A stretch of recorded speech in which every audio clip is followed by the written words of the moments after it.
Saya bersetuju dengan pembaharuan bandar-bandar, terutamanya kawasan-kawasan setinggan, kawasan yang tidak seperti bandar pembangunan di bandar yang lain.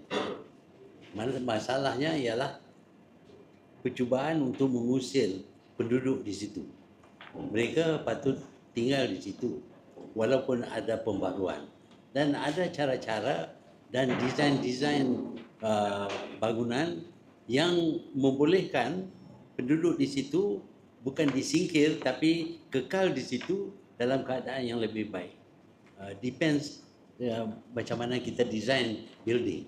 Saya berpendapat bahawa mereka rata-rata miskin. Untuk mengatasi kemiskinan mereka, kita perlu bantu mereka supaya mereka dapat mengadakan perniagaan. Dan pembangunan yang akan diadakan perlu ada kedai-kedai supaya mereka boleh berniaga di situ dan menambah pendapatan mereka. Dan building itu juga boleh ada yang high class dan middle class yang mampu dibeli oleh penduduk di situ. Bukanlah luxurious, tetapi building yang cantik, tetapi mereka dapat berdaya beli jika mereka dibayar ganti rugi yang mencukupi.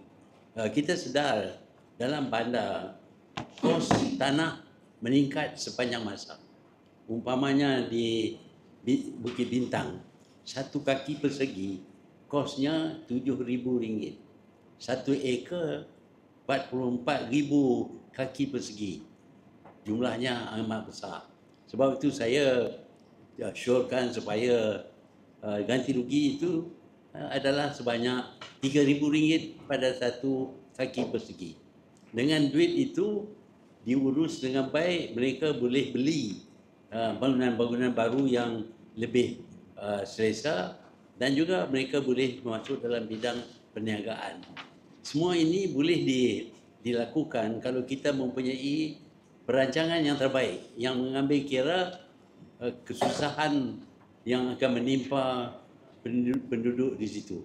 Dan seperti mana yang disebutkan tadi, ini bukan terhad kepada Kuala Lumpur dan Sungai Baru saja, tetapi seluruh negara. Yang seluruh negara kita ingin melihat penduduk duduk dalam keadaan lebih selesa dan bukan dalam kawasan yang dikenali sebagai kawasan setinggan. Ini memerlukan satu perancangan yang baik dan ada cara-caranya. Kita lakukan sesuatu pembangunan itu tanpa menjadi beban ataupun menyingkir penduduk-penduduk di situ. Jadi saya fikir kalau kita fikir dengan mendalam, kita bincang, kita akan dapat solution kepada masalah yang dihadapi oleh rakan-rakan kita yang tinggal di kawasan-kawasan ini.